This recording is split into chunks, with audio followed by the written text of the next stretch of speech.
We're back. We out here. We in here. Hello, and welcome to your college football preview week 6. Yeah, We're just steam training through this season. Seems like only yesterday it was Week 1. It was week 1. Yeah, does feel like yesterday. Maybe it was yesterday. So here's the deal. What happened last weekend? Stanford dropped the ball. Oof. That was embarrassing. Oh boy. Gave me a lot of hope for the Cal-Stanford game. Yeah. I was like, man, if they can drop the ball that hard on the road at Notre Dame with little assistance from the refs, then they can really drop the ball hard in Berkeley. So we shall see. Otherwise, we had Cal lost to Oregon. Cal lost to Oregon. That was a disappointing one. Clemson almost lost to Syracuse. Boy, that would have been 2 years in a row that led lost to Syracuse, and they lost Trevor Lawrence to a concussion. Well, so supposedly he's going to be back. That's the worst news. But we'll see. Yeah, we'll see. Yeah. Right after their other quarterback said he was going to transfer too. It's like couldn't be worse timing. Do you want to win a title or not? Yeah. You can still win a title from the bench. West Virginia looks like they're for real. They beat Texas Tech in a game that wasn't as close as the score was, I think. Yeah. They're always going somewhere. I just am never quite sure where they're going. Except this time they've got a good quarterback. True. Will Greer is very talented. It's not all about the defense. Will Greer's gotten better than he was at Florida or at his first year after he transferred to WVU. Yeah. We're looking good. We're excited. Let's see what else we got. I'm not gonna say we're excited because right now it looks like it takes a lot to get me excited these days. We had a bad week 5, okay? Because the week 5 has now set us up for a playoff with the same old shit. Well, except that's kind of what I expected even from the start of the year. But I always hold out hope. Yeah, sure. I always have hope, and now the college football playoff committee is gonna be like, we're giving you Notre Dame at number 4. Aren't you happy? That Notre Dame loss is coming. It's coming soon. I hope it's possibly as soon as this week. Because look, people. Okay, if Notre Dame makes it into the playoffs, here's what's going to happen. Here's what's going to happen. Georgia is going to put 70 points on them in a semifinal game. It's going to stand as a record for 30 years, and that is what's going to happen. And all you Notre Dame whiners out there, I'm okay with that. I'm okay with that too. I think it would be a proper embarrassment. I think it's something they deserve. And that game was stupid. Eamon just pulled up the Penn State-Ohio State game. So Ohio State mounted a hell of a comeback. Well, that is coaching. aided by some truly baffling James Franklin play calls at the end there. I'm putting in a petition to send James Franklin back to college. He is in college. I know, but put him in classes. Oh, gotcha. Try to teach and that guy something. Did you see that afterward he decided to be all high and mighty in his press conference and be like, our players, they're content with only being great, and we need to really buckle down if we want to be elite. And he's starts saying they need to be taking notes every day and going to class and getting good grades. And I did not see that. You're just deflecting, man. Yeah, I didn't see that, but I'm glad you told me that because if there's anything me and Eamon have covered in the last 3 years of doing this show, the true sign of a bad coach is someone who blames their players above all else. Yeah.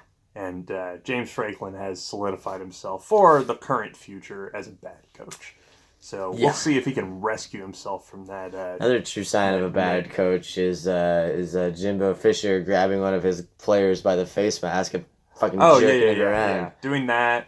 Gus Malzahn screaming at his players during that Wisconsin bowl game 2 years ago. Yeah. Not a good look. Yeah. At all. It's generally when you devolve into that, it's a sign of what's underneath. And in terms of teams that could potentially beat Alabama at some point this year. LSU continues their march. Oh, I thought I was holding a 0 up.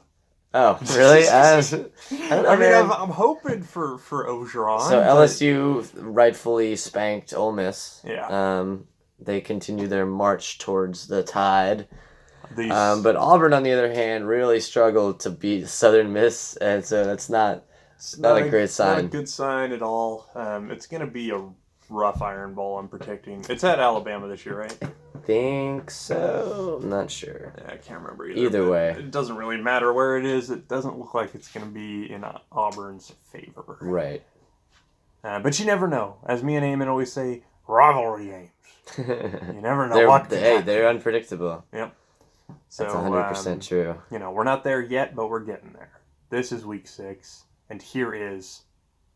Are you ready? I'm ready for it. Okay. Here is your preview. Dang. All right. Yes. Saturday, October something. October... I think it's the 6th. Yeah, let's say that. Wait. Yeah, October 6th. Yeah, October something. Saturday at 9 a.m. we have the University of Texas at Austin, number 19. They will be at the University of Oklahoma, number 7. The Red River rivalry, buddy. Is that the one? I thought that was T-Tech, Oklahoma. No. No? T-Tech, Oklahoma isn't a thing. It's not a thing? No. Okay, my bad. The Red River. So this is a river. It's a rivalry game. This is a river. A revelry game, I think, as we called it last year. Pints of mead all around. Yeah. Texas is somehow good. They're you know what? They're not back all caps back, but they're back. They're like a pretty okay team now. They beat a not ranked but like talented K-State team last week on the road. So that's something. Mm-hmm. And you know what? Mm-hmm. This game, if they win this game at Oklahoma, then they're all caps back. I'm all in. Oh, I think so. Yeah. I mean, Oklahoma, I don't think they're that good. They're not a playoff team, but well, they've got a great quarterback. Yeah. It's kind of all you need. If you beat these goobers, yeah, I'll see you back. Yeah. And AP will reward you with a 2-rank increase, I'm sure. This is one of those games that's it's 9 a.m. our time, but it's absolutely worth waking up for. Or maybe you can miss the first quarter, but yeah. But I would think this is gonna be a fun one. Definitely. Looking forward to it. 4 stars. 4.5 stars. Woo! All right. Moving on by approximately 2.5 hours. Mm-hmm. 12:30 p.m. 3.5 Pacific time. LSU, sorry, 3.5 hours. LSU number 5, the chosen ones, as we have deemed them. Yes. At University of Florida. Not sure why they have a rank. I'm not sure either. I'm a little bit lost here. They're kind of a hot mess at all times. Yeah, they're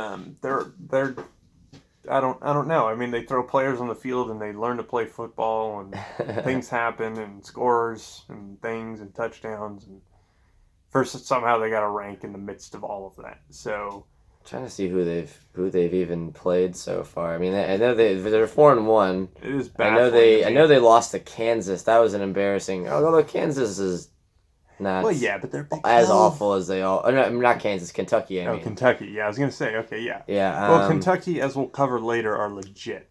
Although last week Florida did beat Mississippi State in a defensive struggle, ranked 23 Mississippi State. So that's something. And Mississippi State just had an SEC courtesy rank.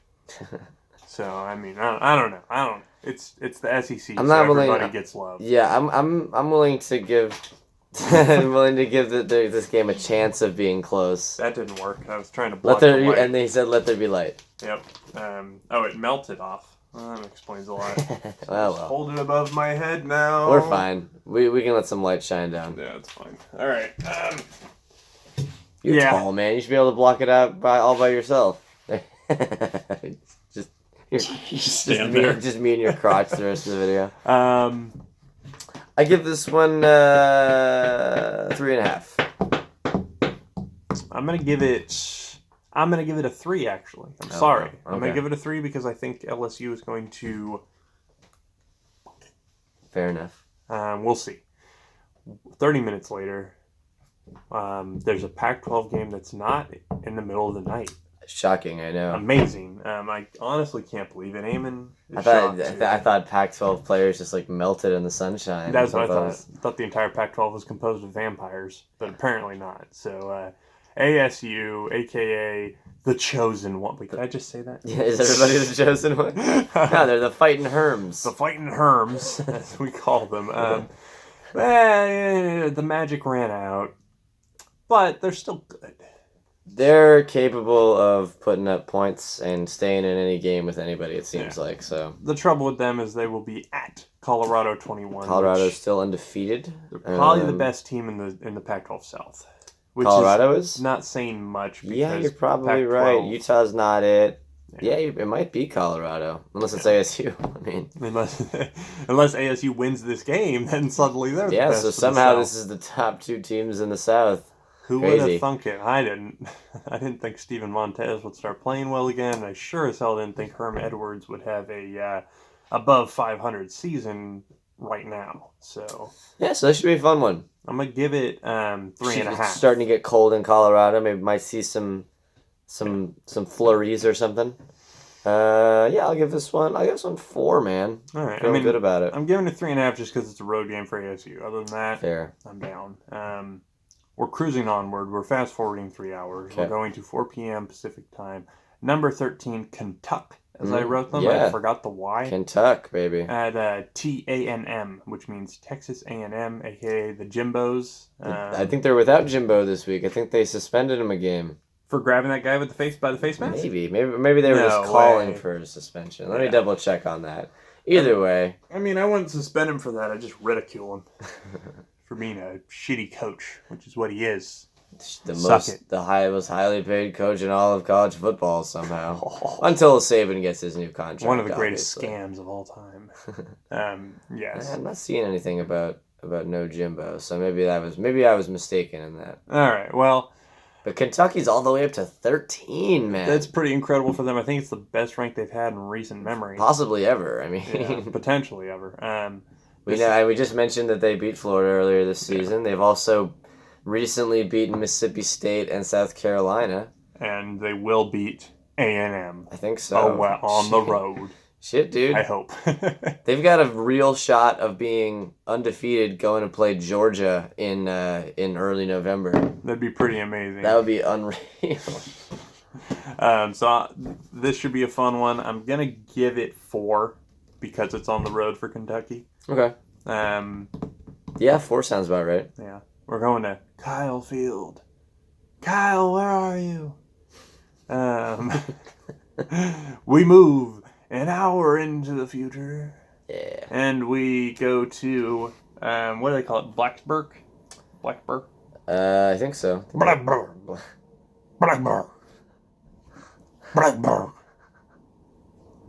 Fighting. John's having a stroke. Yeah. Well, it's like I was explaining to people last weekend. The way to properly pronounce Baker Mayfield's name is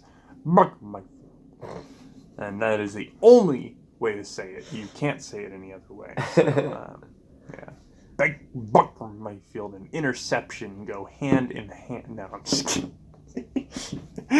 Hey, he almost beat you guys last week. Oh, yeah. No, he actually, in my book, he did beat us, if not for a couple of very favorable calls. Oh, God, yeah. Which was hilarious. Sorry to deviate to the NFL. There were some terrible calls on both sides, but especially going against the Browns. Yeah. And that was hilarious that the league backed up that Carlos Hyde call. Yeah, that was embarrassing. It was like, oh, my God, you guys really don't give a fuck as long as the games are close. So Virginia Tech somehow bounced back from getting just their ass kicked by Old Dominion the week before by bouncing back to beat number 22 Duke on the road. Yeah, if they didn't lose that game, they would have a much higher rank, and a lot of people would be way more excited for this game. But since me and Eamon are intelligent, thinking college football fans, we've seen the real Virginia Tech. We know this isn't. Notre Dame's rank is 6, and that's a courtesy rank because they're Notre Dame. So this is really a matchup of Notre Dame number 11 versus Virginia Tech number 12. So just think of it that way. Hype. Yeah. So Notre Dame is on the road at VTech where the refs can't save them, and this is going to be a good one. I'm going to give it a 4.5. Cool, man. I will give it. Yeah, I'll give it a 4.5 as well. This should be a fun one. Hyped. Looking forward to it. Hope this is one of Notre Dame's last chances to lose, so tune in. Yep. I would, as me and Eamon were saying, there's a positive and a negative to ending up with them in the playoff. The positive is they get 70 points thrown on them by Georgia and get eliminated. The negative is that we have to watch a really bad semifinal game. Geez, you're right. After this, their only potential losses would be I mean, God, at USC Syracuse? maybe. Oh no, Syracuse, they get it home. Damn it. Well, Syracuse, it seems like they've been in every game. Syracuse has. I could see it happening. But they're really going to be riding the line. Maybe at Northwestern. Who knows? Oh, yeah. Yeah, that's a cupcake schedule, man. USC. No, nothing. USC. No. Well, maybe if they, maybe they'll have all their like freshmen will have matured by the end of the season. It's possible. Maybe they'll all have gotten taller. Yeah. Faster. Stronger. Mustaches. Sorry,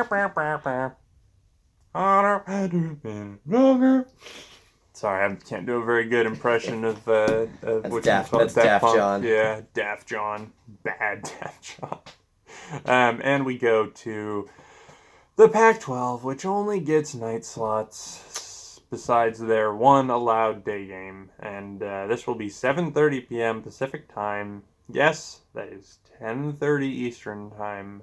It is Utah at Stanford number 14. Yeah, baby. We were very hesitant about this game. Yeah, Utah lost a close one last week to Washington State. A game in which I believe Washington State, it was kind of the ultimate Mike Leach game. What did they do, fumble the ball 20 times? No, Washington State threw for like 400-something, 500-something yards. And they literally rushed for 0 yards. Oh, my God. And they won. And they beat Utah like 28-24. So Utah's got a 2-game losing streak. And this is if they want any chance of getting back into the running in the South, they need to start playing better now. I think the hope has drained from that ship, but they haven't played anybody in the South yet, though. Yeah. So that's. I mean, I'm just waiting for the Utah tumbleback. I'm really hoping that they have something in the tank that we have yet to see, but I'm just not seeing it. They're kind of always the same. Yeah. And so is Stanford, for that matter. Yeah, Stanford. Well, Utah's progressively digressed this year. That's progressively regressed. Hi, my name is John. I went to UC Berkeley. Clearly, they taught me zilch. Utah has gotten the last few years. They've gotten progressively worse. I think their pinnacle was when they beat Michigan at home. I just don't think they have the same. Opener. I just don't think they have the same talent offensively that they had a couple years ago. Yeah, definitely not. And they're still a fine defensive team, but yeah, they just don't have the offensive firepower that they used to have. They do not. This isn't like a great game, but it's like a decent end to the day. Yeah, I mean, I'm sorry. I'm going to give it a 3. Yeah, me too. Oh, what did I rate I gave that one a 4.5? Yeah. Okay, yeah. I gave this one a 3. I'm sorry, Utah. I don't believe, but I want to believe. And that's why this game is on our list. And that is What is a Ute? A Ute? I was thinking of that scene in My Cousin Vinny with the judge. He's like, I'm sorry, what? Did you say Utes? Because the guy said youths. Oh, yeah, the Utes. Like, the 2 Utes. I'm sorry, what? Anyways. Yeah, that was your college football preview, and we did I don't know what more you fucking people want. Yeah, fucking make your own damn videos. We did everything right. Fucking A. Everything. This is where we lose our minds. Yeah. And, chuck the phone out the window. The broadcast breakdown before we're even on the air. I'm missing the A's blowing their wild card chances to do this. I'm gonna put myself. So y'all better watch this shit. Yeah, I'm gonna put myself through the rest of that A's game, and you know what? It's gonna be hard. Can't count them out. Yeah, you can't. You really can't. So, I'm John. I'm Amundo. And that is or as my mob nickname given to me by Jerry goes, Babyface Shannon. Babyface Shannon, who won a bird scooter from Billy Joe Armstrong. From Billy Joe Armstrong at a punk show. So if you see him on Instagram, that's your man. Farewell.